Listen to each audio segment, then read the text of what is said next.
आपण माने तो घरे अनेक थर लाउ पत्रर साग बनैकी खाइथिबे किंतु मु आज आपण मानक पाखक गोटे नुआ रेसिपी नेकी आछि लाउ पत्र पिठौ। कम समय रे अति सहजरे मध्ये बनैकी खाइ पारिबे। गरम भात किंबा पखाळ सहित मध्ये खाइ पारिबे। थरे खाइले आपण मानक बार बार खाइया पई मध्ये इच्छा हबो। चलंतु भिडियोटिको एठी डेरी न करी भिडियोटिको एठी आज स्टार्ट करबा। लाउ पत्र पिठौ।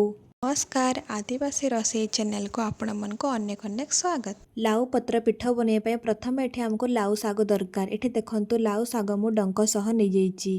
एबे आमे डंकरु पत्र सब को अलगा करि नेबा। डेम्फरु टिके आमे काटी नेबा। लाउ पत्र को डेम्फरु काटिला परे लाउ पत्र को टिके डेम्फ ऊपर काटी नेबे। एमती काटिबा द्वारा जितरे आमे पत्र सफा करबा ना सेते बेले हमको टिके सहज हबो। एठी देखंतु लाउ पत्र को मुंदी डेम्फरु टिके टाणी की छिड़े दोची टिके सूता टाइप बाहरी जाउची। एठी देखंतु गोटे पत्र मु सफा करि नेइची। आ गोटे पत्र मु एठी सफा करिके देखि दोची। एठी देखंतु मे पत्र रु टिके डेम्फ ऊपर को काटी नेबा। लाउ पत्र को डेम्फरु काटी सारा पर एमती आमे लाउ पत्र जो डेम्फ अच्छी ना से डेम्फरु आमे टिके ताको हाथ रे धरिके टिके टाणी नेबा। एमती टाणीबा द्वारा जो लाउ पत्र से सिररु सब सूता टाइप बाहरी जीवो। एठी देखंतु मु जेमिति भाबरे सफा करूची पत्र को आपण माने भी ठीक सेमिति भाबरे सफा करि नेबे। एठी देखंतु लाउ पत्र आगपट मध्ये सिररु सूता बाहरुची। सब जक पत्र को एमिति सफा करि नेबा। लाउ पत्रर क्वांटिटी आपण आपणक हिसाब रे कम बेसी करि पारिबे। लाउ पत्र को एठी मु गोटा भले भाबरे धोईकी सफा करि नै जाईची। एबे आमे मसला प्रस्तुत करिबा। मसला प्रस्तुत पय एठी मु 4टी सुखिला लंका नै जाईची, 7 रु 8टी रसुण, 5 खंड अदा, अल्प टिके पानी देई मसला सब को आमे चिकन करिकी ग्राइंडिंग करिकी नै आसीबा। एठी हमर अदा रसुण पेस्ट चिकन होईकी ग्राइंडिंग हे जाईची। एबे आमे पिठौ प्रस्तुत करिबा। पिठौ प्रस्तुत पय एठी मु गोटे छोट ग्लास रे फुल ग्लास चाउल गुंड नै जाईची। आपण माने जतिके पत्र नेबे सेही हिसाब रो क्वांटिटी ढेर बेसी करिकी चाउल गुंड नै पारिबे। पिठौ रे भल टेस्ट आसीया पय एठी मु किछि गुंड मसला नेची। गुंड मसला रे लूण, हळदी, गरम मसला, जीरा गुंड, गुंड मसला को चूना सहित भल भाबरे मिक्स करि नेबा। गुंड मसला को चूना सहित मिक्स करि सारला परे एबे आमे सेथिरे 2 चामच अदा रसुण लंका पेस्ट देई देबा। अदा रसुण पेस्ट को मध्य आमे मिक्स करि नेबा। एबे आमे अल्प अल्प पानी देकी चूना को मध्य आमे मिक्स करि नेबा। जे पर्यंत हमर पतला बैटर बनी नाही से पर्यंत आमे अल्प अल्प पानी देबा आ ताको मिक्स करि नेबा।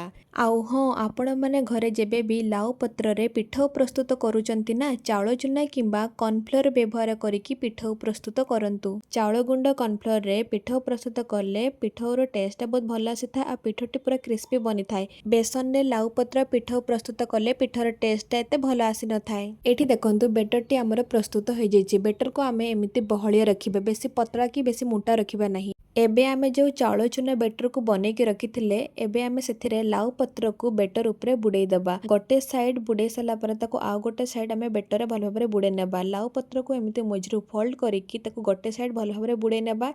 ताको ओलटेकी आ गोटे साइड मध्ये आमे भल भाबरे बेटर रे बुडे नेबा। लाउ पत्र को तो आमे बेटर रे भल भाबरे बुडे नेले एबे आमे कढ़ाई को भल भाबरे गरम करि नेबा। गरम करि सारला पर सेथिरे एबे आमे अल्प टिके रिफाइन तेल दे देबा। रिफाइन तेल को आमे कढ़ाई चारिपटे भल भाबरे लगे नेबा। कढ़ाई रे तेल को चारिपटे लगेबा द्वारा पिठौ छाणला बेले पिठौटी हमर जमा भी कढ़ाई रे लागिबा नाही। तेल भल भाबरे गरम हे गलानी एबे आमे लाउ पत्र को तेल रे दे देबा। लाउ पत्र को 2 मिनिट सिझिबा पई छाडी देबा। आउ हां गैस रो फ्लेम को पूरा लो रे रखिकी पिठौ को छाणी नेबे। जमा भी हाई रे रखिकी छाणीबे नाही।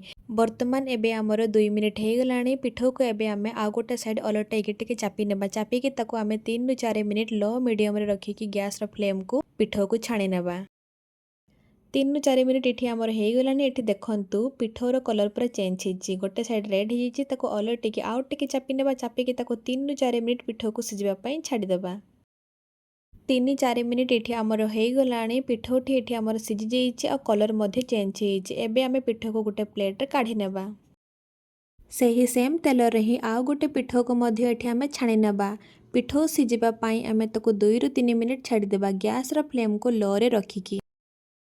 2-3 मिनिट एठी हमर हे गलानी। एठी देखंतु पिठौटी गोटे साइड हमर भल भाबरे सिझी जाईची। पिठौ को ओलटेकी टिके एमती चापी नेबा। चापीबा द्वारा पिठौटी हमर भितर अंश भल भाबरे सिझी पारिबो। पिठौ को सिझिबा पई आमे ताको 4 रु 5 मिनिट छाडी देबा आ गोटे साइड भल भाबरे सिझिबा पई। 4 रु 5 मिनिट एठी हमर हे गलानी। एठी देखंतु पिठौर कलर पूरा चेंज हेची। पिठौ मध्ये गोटे साइड भल भाबरे सिझी जाईची। एबे आमे ताको चापी नेबा। चापी के ताको छाडी देबा आ 4 रु 5 मिनिट पिठौ सिझिबा पई।